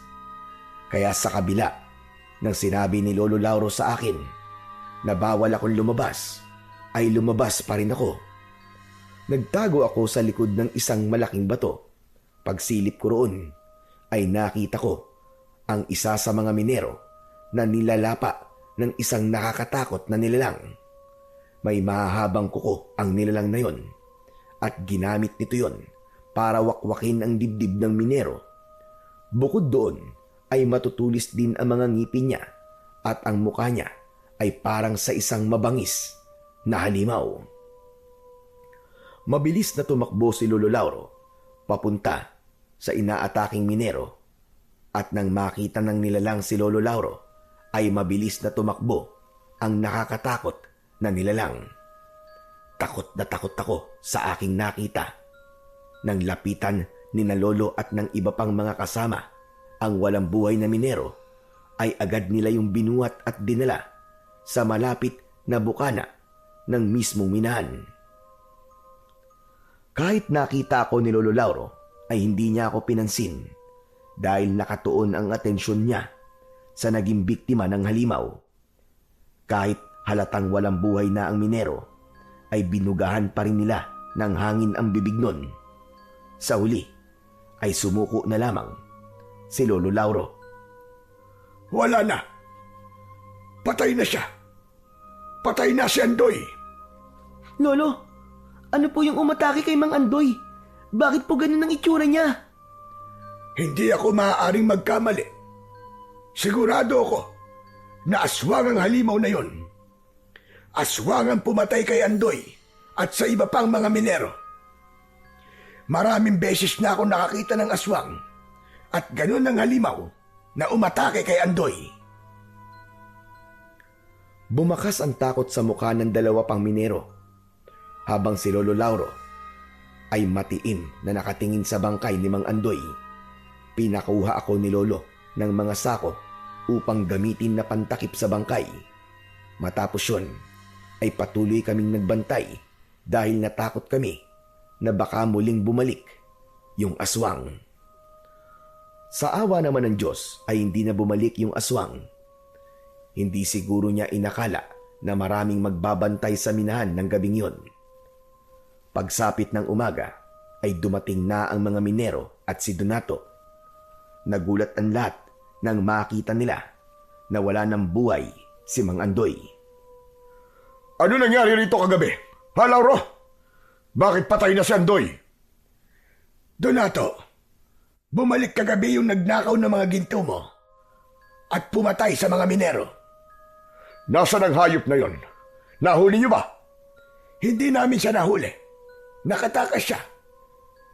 Nahuli rin kami para tulungan si Andoy. Nang susuguri na namin siya, ay bigla siyang tumakas. Mga inutil! Bakit niyo pa pinakawalan? Kaya nga dinamihan ko na magbabantay dito para hindi na kayo matakasan. Tapos ngayon, sasabihin mo na nakatakas. Mga wala kayong silbi. Kahit 5 kami rito, hindi namin siya kayang labanan kahit mag-isa lang siya. Dahil isa siyang aswang. Isang aswang ang pumatay sa mga minero. Malamang, ang aswang din na yon ang kumuha sa mga ginto mo. Ano ka mo? Aswang? Anong aswang ang sinasabi mo? Malamang sinasabi mo lang yan para pagtakpan ang kapalpakan nyo. Nagsasabi po ng totoo si Lolo. Aswang po talaga ang umatake rito kagabi. Dapat po kasi, sinamahan niyo po kami para nakita niyo po mismo ang aswang. Kahit po ang dalawa namin kasama kagabi, ay mapapatunayan po na totoo po ang mga sinabi po ni Lolo. Sumali na rin sa usapan ng dalawang minero na kasama namin sa pagbabantay nung nakaraang gabi. Sinabi nila na totoo ang lahat ng sinabi ni Lolo Lauro dahil doon ay sandaling natigilan si Donato habang bakas sa mukha niya ang pagkagimbal. O sige, sabihin na natin na naniniwala na ako sa mga sinasabi ninyo. Aswang nga siguro pumatay sa mga minero at nagnakaw sa mga ginto ko. Eh yung pagpatay niya sa mga minero, naiintindihan ko yun kung bakit niya yung ginawa. Dahil isa siyang aswang. Pero paano niya ipapaliwanag ang pagnanakaw niya sa mga ginto ko? Ano naman ang gagawin ng isang aswang sa mga ginto? Yan ang hindi namin alam, Donato. Pero sigurado ko na may ginagawa siya sa mga ginto. Pero hindi na siguro importanteng malaman pa natin yon. Ang kailangan natin pagtuunan ng pansin ay kung paano natin mapapatay ang aswang na yon. Trabaho niyo ang bantayan ng aking minahan. Kaya kayo mag-isip ng paraan kung paano niyo papatayin ang aswang na yon. Hala, sige na. Bumalik na kayo sa trabaho niyo. Tumawag na rin kayo ng pulis para maalis na ang katawan dito ni Andoy. Sinunod na lang namin ang sinabi ni Donato. Hindi ako makapaniwala na ang pagtatrabaho pa rin ang inuna niyang isipin sa kabila ng hindi magandang nangyari sa minahan. Mabilis na lumipas ang mga oras at nang dumating na ang oras ng aming pag-uwi ay muli kaming tinipon ni Donato upang sabihin niya kung sino ang bagong 5 trabador na magbabantay sa minahan mamayang gabi. Dahil hindi na kami magbabantay ni Lolo sa minahan, ay dumiretso na kami ng uwi sa aming bahay. Parehas kaming nangihina dahil wala pa kaming tulog. Mabilis na nagluto si Lolo ng aming hapunan at pagkatapos ay nagsimula na kaming kumain. Alam kong inaantok ka na, Eugene, po. Pero pagkatapos natin kumain, ay huwag ka munang matutulog. Ha? Bakit po? May gagawin pa po ba tayo? Ipapasa ko na sa iyo ang pagmamayari ng agimat ko. Sa tingin ko, ay dumating na ang tamang panahon para tuluyan ko ng ipasa sa iyo ang agimat. Dahil po ba sa aswang na umaatake sa minahan? Ganun na nga. Mas makakabuti na meron kang proteksyon at kung sakali na dumating ang sitwasyon na kailangan mong ipagtanggol ang sarili mo, ay kampante ako na kaya mong lumaban. Hindi na ako umapila sa gustong mangyari ni Lolo Lauro na pagtanto ko na kailangan ko ang kapangyarihan ng agimat ni Lolo. Lalo na't hindi kami sigurado kung baka sa mga susunod na gabi ay umatake na rin ang aswang sa mismong baryo namin.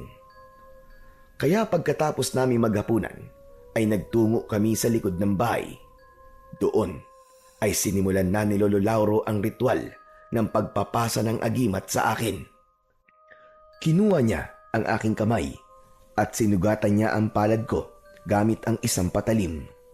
Ipinatak niya ang dugo ko sa mismong agimat habang umuusal siya ng dasal. Ang sunod niyang ginawa ay isinuot niya sa leeg ko ang agimat. May naramdaman akong kakaiba sa loob ng aking katawan. Uminit ng kaunti ang dibdib ko na para bang may kung anong enerhiya ang biglang nabuhay doon.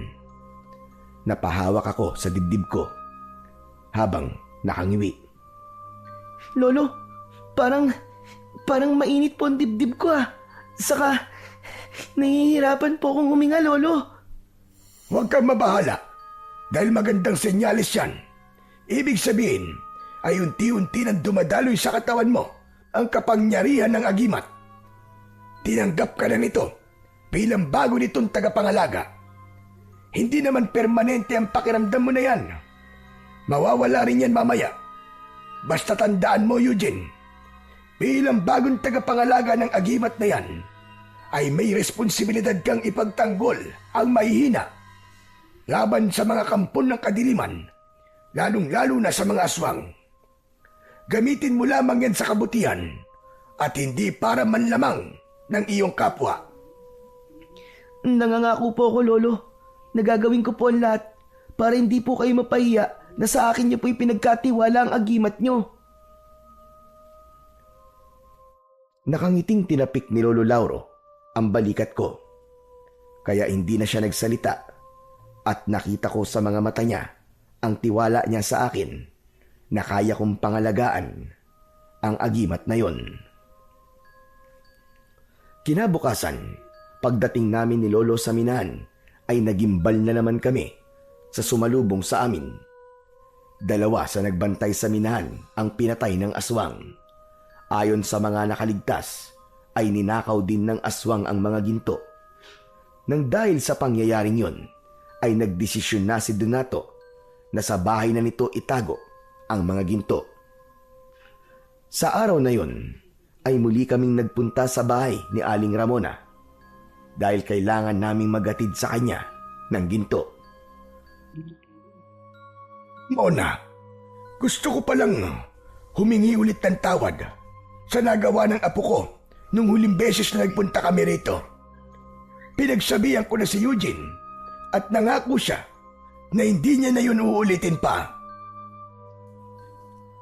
Kalimutan na lang natin yun, Lauro. Sadyang ganun talaga mga bata. Masyadong makulit. Dumaan din naman tayo sa pagiging ganon. Eugene, pasensya ka na rin iho kung nasigawan kita. Hindi kasi ako sanay na may nakikialam sa mga gamit ko. Sorry din po, Aling Ramona. Promise po.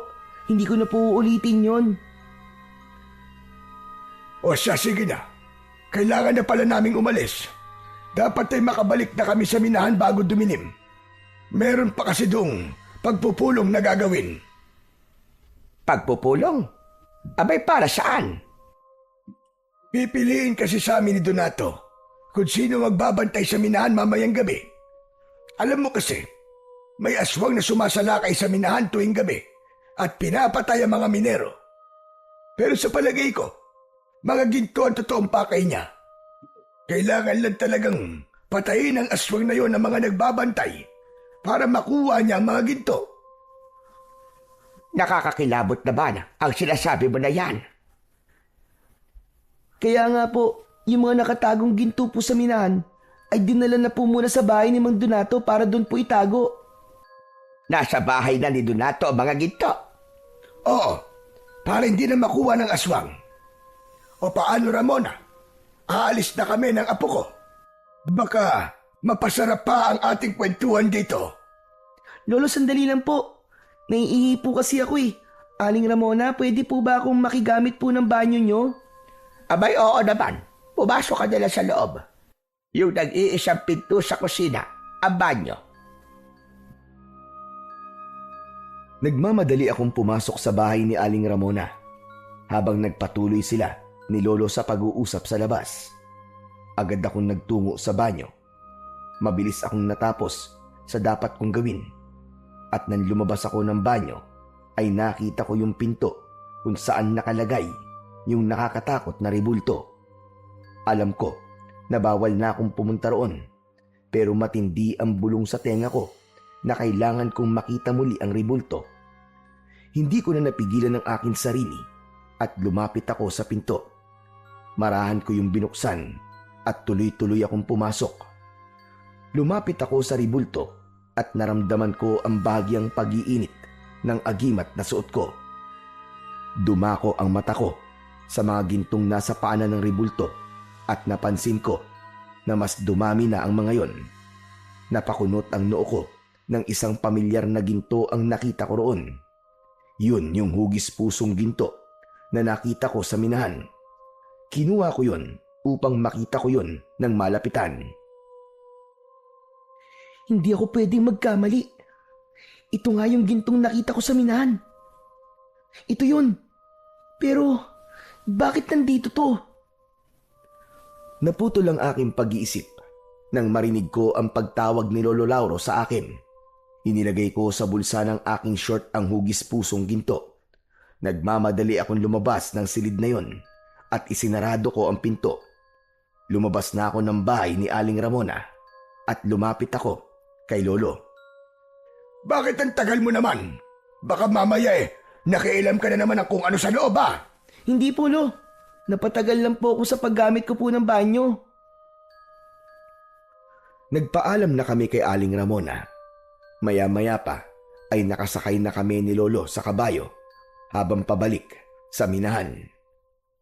Tahimik lang ako dahil iniisip ko pa rin kung paano napunta sa bahay ni Aling Ramona ang ginto na hugis puso.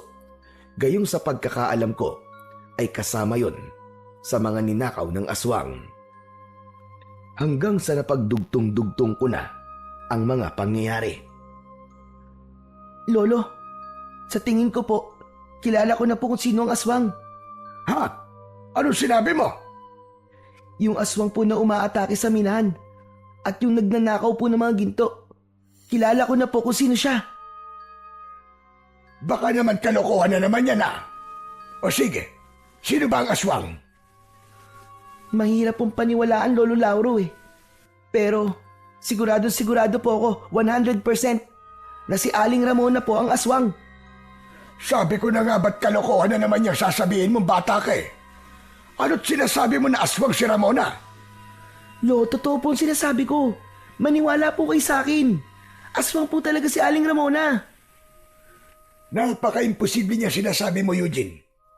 Paanong si Ramona ang aswang na umaatake sa minahan? Kinuha ko sa bulsa ng short ko ang hugis pusong ginto at ipinakita ko yon kay Lolo Lauro. Oh, bakit nasa iyo pa rin ang gintong yan? Hindi ba ang sabi ko sa'yo, ilagay mo yan dun sa lagayan ng ginto? Kaya nga po, inilagay ko naman po ito dun sa lagayan ng ginto eh. Hindi po ba nakita niyo yun? Matapos po nating magbantay, umatake po uli yung aswang nang sumunod po na gabi sa minahan at ninakaw po ng aswang na yon ng mga ginto. Kasama po sa mga gintong yon ang hugis pusong ginto na hawak ko ngayon. At alam niyo po ba kung saan ko po ito nakita? Doon po sa paanan ng nakakatakot na ribulto sa bahay po ni Aling Ramona. Ano? Sinasabi ko na nga ba't may ginawa ka na namang kabalbalan sa loob ng bahay ni Ramona? Kaya ang tagal-tagal mo lumabas. Ikaw talaga, napakatigas talaga ng ulo mong bata ka.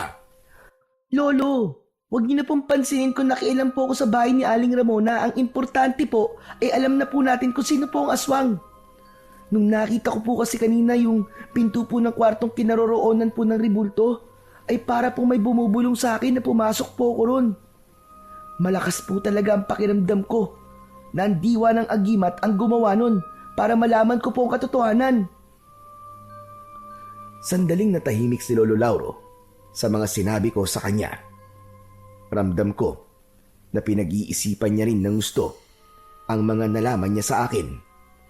Ako naman ay sigurado sa aking mga sinabi, lalo na't pakiramdam ko ay ginagabayan ako ng agimat upang malaman ko ang totoo. Kung naramdaman mo na itinuro sa iyo ng agimat ang katotohanan, malaki ang posibilidad na tama mga sinabi mo, Apo. Hindi lang talaga ako makapaniwala nung una na si Ramona ang aswang dahil sadyang napakabait niya. Hindi po kaya naisip ni Aling Ramona na kailangan niyang magpanggap na mabait upang hindi siya mapagdudahan ng mga tao? Tama ka, Apo. At naging epektibo ang estratehiya niyang yon. Dahil nung sinabi mo sa akin na siya ang aswang, ay hindi kaagad ako naniwala. Ang ipinagtataka ko lang ay kung bakit ninanakaw niya ang mga ginto sa minahan at bumibili rin siya ng maraming ginto. Hindi po ba sabi ko po sa inyo ay nakita ko na doon po sa paanan ng ribulto ang daming ginto. Hindi po kaya hindi naman talaga niya binibenta yung mga ginto. Baka po inaalay niya doon sa ribulto. Baka po yung ribulto na yon ang itinuturing niyang Panginoon. Tama ka. Malaki ang posibilidad na ganun nga, Apo. Sayang, magaan pa naman sana ang loob ko sa kanya. Tapos malalaman natin na kampun pala siya ng kadiliman at isa siyang aswang. Kaya nga po, Lolo ramdam ko po talaga na may gusto po kayo kay Aling Ramona Pag-ibig na po sana. Naging bato pa. Tumigil ka na nga dyan. Talagang nagawa mo pa magbiro. Joke lang po, Lolo. Pero seryoso, ano na pong gagawin natin ngayon? Naisip ko, na kailangan nating magbantay sa minahan mamayang gabi. Panahon na para patayin mo ang aswang apo. Po? Hala, bakit po ako? Hindi ba't nasa iyo na ang agimat ko? Yan ang gagamitin mo para labanan si Ramona. Pero talagang mamayang gabi na po kagad. Ni hindi niyo pa nga po ako natuturuan kung paano po makipaglaban eh. Sinabi ko na sa'yo na ang agimat ang gagabay sa'yo. Hanggat suot mo yan, ay ikaw ang kinikilala niyang tagapangalaga at gagabayan ka niya, lalo na kapag nakikipaglaban ka na sa mga aswang. Natatakot po ako. Pero mukhang wala na po akong magagawa kundi gawin po ang sinabi niyo. Marami na pong pinatay si Aling Ramona na mga minero. At kapag hindi po natin siya pinatay, ay paniguradong madadagdagan pa po ang mga biktima niya. Kaya nga kailangan na natin kumilos kagad na po bago pa mahuli ang lahat. Binilisan na ni Lolo Lauro ang pagpapatakbo sa kabayo. Hindi nagtagal ay nakarating na kami sa minahan. Nakatipon na ang mga minero at nasa unahan na ng mga yon si Donato. Lumapit na kami ni Lolo sa kanila. Mabuti naman at dumating na kayong dalawa. Kayo na lamang ang hinihintay namin. Ngayon, ay sasabihin ko na ang 5 tao na magbabantay mamayang gabi. Gagawin ko ng 100,000 piso gantimpala sa makakahuli sa aswang dahil masyado na malaki ang perwisyo na gagawa niya sa aking negosyo. Umugong ang bulungan ng mga trabador. Narinig ko sa isang lalaki na kahit gawin pang 1,000,000 piso ang gantimpala ay hindi ito magbabantay sa minahan. Anito ay mahal pa nito ang buhay niya at ayaw niyang matulad sa mga naunang pinatay ng aswang. Hanggang sa nagkaroon ng lakas ng loob ang mga trabador na sabihin kay Donato na ayaw nila na magbantay sa minahan dahil natatakot sila sa aswang. Magkakasabay na umalis ang mga trabador pero nanatili kami ni Lolo Lauro sa aming kinatatayuan. Sige! Umalis kayo lahat! Mga duwag! Mga wala kayong silbi! Huwag na kayo babalik dito kahit kailan! Hindi mo sila masisisi kung ayaw nilang magbantay dito mamayang gabi, Donato. Marami ng minero ang pinatay ng aswang na yon. May mga pamilya silang naghihintay sa kanilang bahay at sigurado ko na kahit taasan mo pa ang gantimpalang ibibigay mo sa makakahuli sa aswang, ay hindi pa rin magbabago ang isip nila. Ang dami mo sinasabi matanda ka. Kayong dalawa, ano pang ginagawa niyo rito? Umalis na rin kayo, kagaya ng mga walang kwenta at duwag na mga trabador ko. Kami na lang ni Eugene na magbabantay dito sa minahan mamayang gabi. Huwag kang mag-alala, dahil gagawin namin ang lahat para mahuli ang aswang na yon. Aba, teka ga, mukhang nagbago ang ihip ng hangin ah. Nung una, ay ayaw mong pagbantayin si Eugene dito sa minahan. Tapos ngayon, biglang ikaw na mismo ang gustong isama siya sa pagbabantay. Alam ko na. Dahil sa dinoble ko na ang gantimpala. Tama ba ako? Hindi na ito tungkol sa pera, Donato. Sa totoo lang, wala kaming pakialam ng apo ko sa kahit na anong ibibigay mo na gantimpala. Para na ito sa mga minerong pinatay ng aswang na yon. Gagawin namin ito para matigil na ang patayan sa minahan na ito. Masyado kayata nagpapakabaya ni Lauro. Pero duda pa rin ako na kaya niyong patayin ang aswang na yon. Isang matanda at isang bata. Aba, anong laban niyo sa aswang? Pero ayos na yan, kesa walang magbantay ngayong gabi dito sa minahan ko. O siya sige, galingan niyo ang pagbabantay at ipagdasal niyo na sikatan pa kayo ng araw. Ngumisi si Donato at sumakay na siya sa kanyang kabayo. Dala na rin niya ang mga gintong nakuha sa minahan sa araw na yon. Sinundan namin ni Lolo ng tingin ang papalayong si Donato hanggang sa mawala na siya sa aming paningin. Grabe no? Ang sama-sama po talaga ng ugali naman Donato na yan. Imbis na matuwa siya dahil nagpresenta tayo na magbantay dito sa minahan, ay insulto pa po niya tayo. Hayaan mo na, Apo. Ipakita na lang natin sa kanya na magtatagumpay tayong tapusin ang kasamaan ng aswang na yon.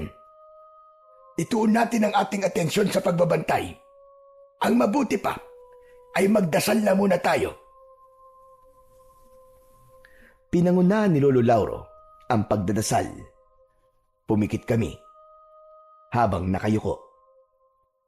Panginoon, gabayan niyo po kami ng aking apo na si Eugene ngayong gabi.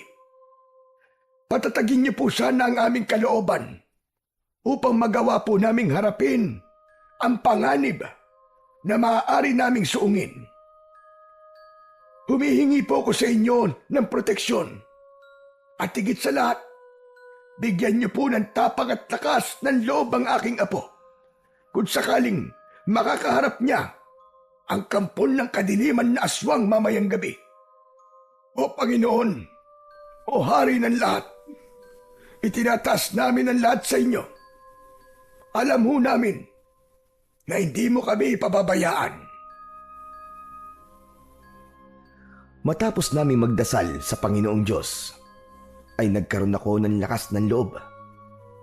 Inisip ko na kahit nakakatakot at mapanganib ang magiging gabi namin sa loob ng minahan, ay kailangan kong maging matapang. Kailangan maging buo ang loob ko.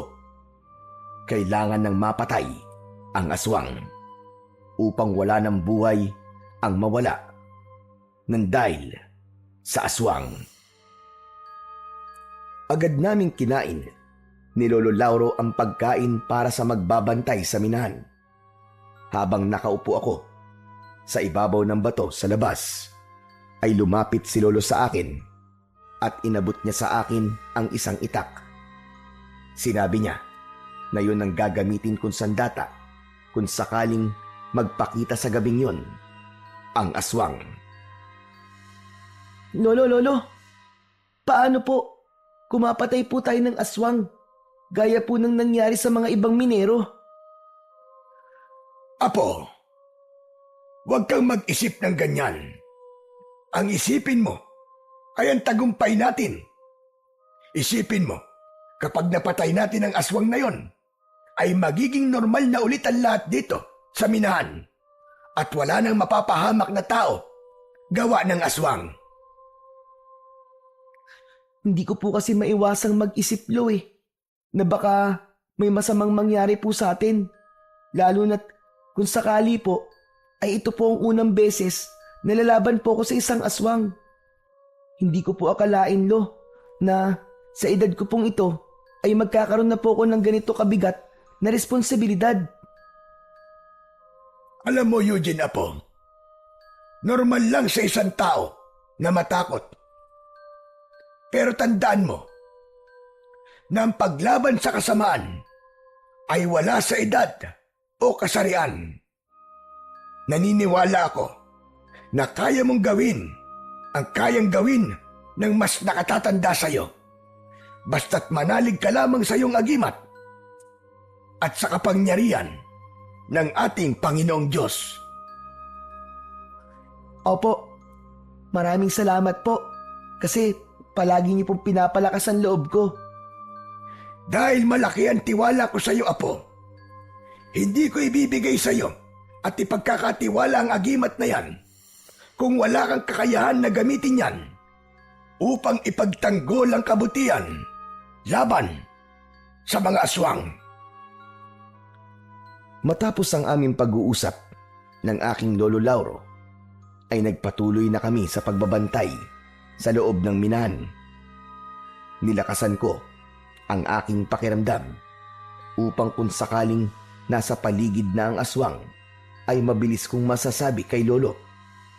Ngunit lumipas ang ilang oras at hindi pa rin nagpapakita sa amin ni anino ng aswang. Eugene, hindi ka ba binibigyan ng babala ng agimat mo kung narito na ang aswang? Wala ka bang nararamdamang kakaiba? Wala po, Lo. Hindi ko po nararamdaman yung aswang. Hindi po ba dapat nandito na po siya? Sa pagkakatanda ko po, ay ganitong oras po siya umatake nun eh. Tama ka. Yan nga rin ang ipinagtataka ko ngayon. Magkakasunod na gabi siyang umatake rito sa minahan. Kaya nakapagtataka na ngayong gabi ay hindi siya aatake. Bakit kaya? Ano kaya ang dahilan niya? Magsasalita pa sana ako nang may mainit na hangin na humampas bigla sa aking muka. Pakiramdam ko ay may bumulong sa akin na sinundan ng pagbilis ng tibok ng puso ko. Lolo, teka sandali lang.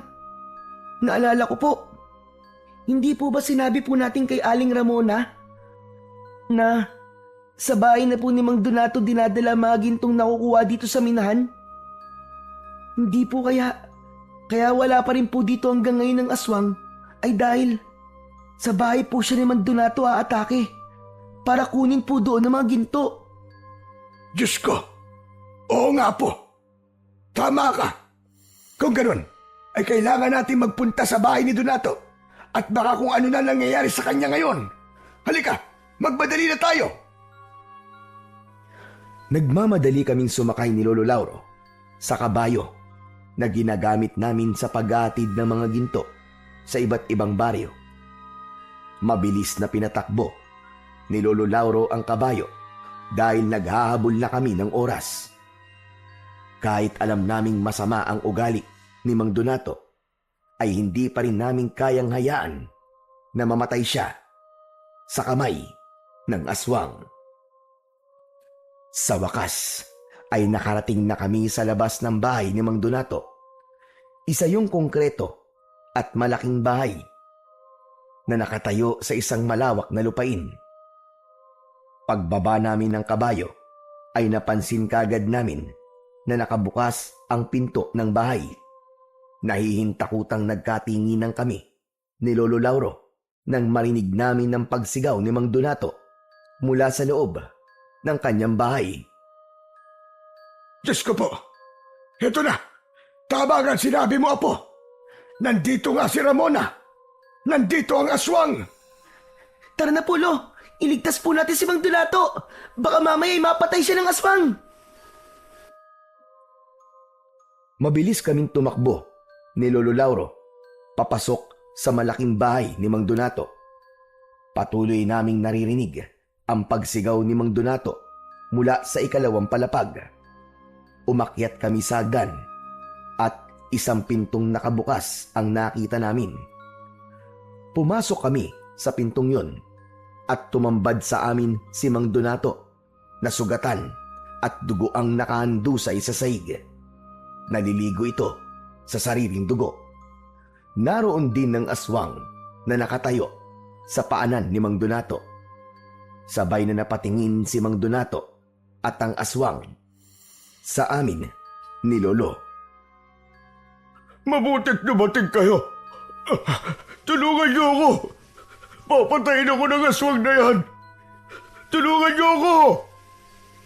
Sabihin mo sa akin kung nasa na mga ginto mo at aalis na ako rito. Hindi ka maaaring umalis dito, aswang ka! Aling Ramona! Anong sinabi mo? Alam na namin na ikaw yan, Aling Ramona. Huwag ka na magkaila pa. Ikaw ang aswang na pumapatay sa mga minero at nagdanakaw ng ginto. Huli ka na! Hindi maaari ito. Paano niyong nalaman ang aking sekreto? Hindi na importanteng malaman mo pa. Pero isa lang ang sigurado kami ni Lolo. Ngayong gabi, matatapos na ang kasamaan mong demonyo ka! Nagpapatawa ka ba, batang paslit? Ano ang laban ng isang bata at matanda sa isang aswang na malakas na katulad ko? Hindi kayo ang tatapos sa akin. Hindi ako papayag na mapigilan niyo ako sa aking misyon. Kailangan ko na maraming ginto upang ialay sa aking Panginoon, upang muli siyang mabuhay at makapagkasiksa ng lagim at kamatayan sa buong mundo. Hayop ka talaga! Hayop kang aswang ka! Sinasabi ko na nga ba at sumasamba ka sa demonyo! Bibigyan ko pa kayo ng pagkakataon. Umalis na kayong dalawa. Kung ayaw ninyong madamay, ang mga ginto lang ang kailangan ko. Pagkatapos sabihin niyo ng aswang, ay maigpit kong hinawakan ng agimat na nakasabit sa akin leeg. Tumingin ako kay Lolo Lauro at nang tumango siya, ay alam kong yun na ang hudyat upang labanan ko ang aswang. Diretso kong tinignan ng aswang na si Aling Ramona. Alam ko na sa mga sandaling yon ay ginagabayan ako ng kapangyarihan ng agimat. Hindi na ako nagdalawang isip na suguri ng aswang habang hawak ko ang matalas na itak. Malakas na sumigaw ang aswang at sumalubong yun sa akin. Labis akong namangha nang maramdaman ko na parabang may kung anong enerhiya ang kumukontrol sa aking katawan. Parang ginabayan ako nun sa kung ano ang dapat kong gawin. Bago pa tuluyang makalapit ang aswang sa akin, ay gumulong ako sa sahig. Nilagpasan ko ang aswang na si Aling Ramona at napunta ako sa kanyang likuran. Mabilis akong tumayo at nang humarap sa akin ang nakakakilabot na aswang, ay agad ko siyang sinaksak sa kanyang tiyan. Nagsimula ng gumapang si Mang Donato palapit kay Lolo Lauro, hanggang sa malakas kong itinulak ang aswang at natumba siya sa ibabaw ng nakadapang si Mang Donato. Aray ko! Aray! Bakit naman sa sinabi namin na pwedeng bagsakan, ay sa akin ka pa bumagsak? Sinunggaban ng aswang si Mang Donato at ginawa nitong biyag si Mang Donato. Tinapat ng aswang ang matutulis nitong mga kuko sa leeg niya. Sige! Sige! Subukan mo lumapit dahil papatayin ko ang lalaking ito. Ang gusto ko lang ay ang mga ginto. Nasaan ang ginto? Ibigay niyo sa akin ang mga ginto. Kailangan niyang mabuhay ang aking Panginoon. Ibigay niyo sa akin ang mga ginto. Tama na! Tama na, Aling Ramona! Hindi na tama itong ginagawa mo! Sa kagustuhan mong buhay na sinasabi mong Panginoon mo, ay nagagawa mo ng pumatay ng mga inosenteng buhay! Napansin ko na wala na si Lolo Lauro sa silid na yon. Hindi ko na malayan ang kanyang pag-alis, kaya hindi ko alam kung saan siya nagpunta. Hanggang sa bumalik si Lolo na may dalang isang malaking bag. Ramona! Tumingin ka rito! Hindi ba't hinahanap mo mga ginto? Heto! Heto mga gintong hinahanap mo! Biglang itinaktak ni Lolo Lauro sa sahig ang mga gintong nasa loob ng bag. Iba't iba ang sukat. Kumalat yun sa sahig. Hindi! Anong ginawa mo? Anong ginawa mo, Lauro? Ang mga ginto ko! Sa wakas, sigurado ako na sapat na ang napakaraming ginto na yan upang mabuhay na ng tuluyan ang aking Panginoon, ang Panginoon ng kadiliman. Marahas na binitiwan ng aswang si Mang Donato. Akala mo ay isa yung gutom na hayop na tumakbo papunta sa mga gintong nakakalat sa sahig. Hindi malaman ng aswang kung paano dadalhin ang mga ginto sa sobrang dami ng mga yon. Nagtama ang mga mata namin ni Lolo Lauro. Kahit wala siyang sinabi, ay alam ko ang ibig niyang sabihin. Habang abala ang aswang na si Aling Ramona sa pagkuha ng mga ginto sa sahig, ay marahan at tahimik akong naglakad papalapit sa kanya. Nang nasa likod na ako ng aswang, ay itinaas ko ang itak at hinawakan ko yun ng dalawa kong kamay. Naramdaman ko ang pagbalot ng malakas na enerhiya sa aking katawan at saka ko buong puwersang itinarak ang itak sa likod ng aswang. Umigik ang aswang na nagulat sa hindi inaasahang pag-atake na ginawa ko. Paghugot ko ng matalas na itak ay humarap pa sa akin ng aswang na si Aling Ramona at mabilis ko siyang giniritan sa leeg. Bumagsak sa sahig ang wala ng buhay na katawan ng aswang habang may mga ginto pa sa kanyang mga kamay. Hindi makapaniwalang tumingin ako kay Lolo Lauro. Lolo, wala na po ang aswang. Wala na po si Aling Ramona. Napatay ko na po siya. Napakahusay mo, Apo. Hindi talaga ako nagkamali nang ibigay ko sa iyo ang agimat dahil nagamit mo yan ng tama. Ipinagmamalaki kita, Apo. Teka lang, ano ba kayo? Pwede bang mamaya na kayo magkwentuhan? Tulungan niyo na muna ako rito. Doon lang namin naalala si Mang Donato. Tinulungan namin siyang makaupo sa isang upuan na gawa sa kahoy. Pambihira. Hindi ako makapaniwala na ikaw pa pala ang papatay sa aswang, Eugene. At mas lalong hindi ako makapaniwala na sa kabila ng hindi magandang pagtrato ko sa inyo, ay iniligtas niyo pa rin ako. Diyos ko, maraming salamat. Karapat dapat kong ibigay sa inyo ang ipinangako kong gantimpala. Hindi na po namin kailangan po ng gantimpala, Mang Donato. Masaya po kami ni Lolo na wala na po ang aswang at ligtas po kayo, Mang Donato. Hindi. Hindi pwedeng walang kapalit ang ginawa niyo sa akin. Kung hindi pera, ang gusto niyo ay magsabi lang kayo. Kahit na ano, ibibigay ko sa inyo. Sabihin niyo lang. Mang Donato, ang gusto lang po namin ni Lolo ay maging maayos na po ang pagtrato nyo sa mga trabahador nyo. Hindi po dahilan, Mang Donato, na nakaranas po kayo ng kalupitan noon para maging malupit din po kayo ngayon. Hindi pa po hulian lahat para magbago, Mang Donato. Mas masaya pong mabuhay kung wala ka pong sinasaktang ibang tao. Nang dahil sa sinabi ko na yon, ay napahagulgol si Mang Donato. Panay ang hingi niyang tawad sa amin ni Lolo Lauro. Hindi kami naging matigas ni Lolo at ibinigay namin kay Mang Donato ang kapatawaran dahil naramdaman namin ang taus-puso niyang pagpapakumbaba. Matapos kong mapatay ang aswang na si Aling Ramona, ay bumalik na sa normal ang operasyon sa minahan.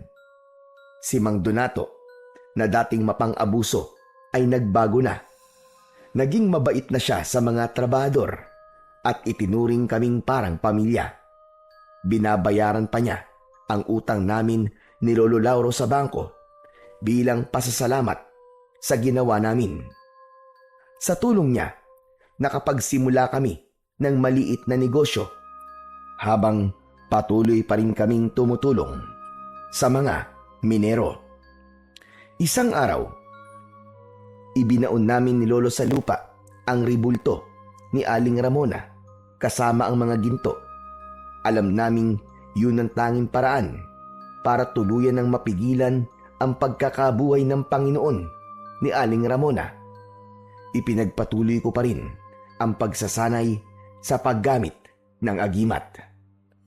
Alam kong darating ang araw na kakailanganin ko ulit makipaglaban.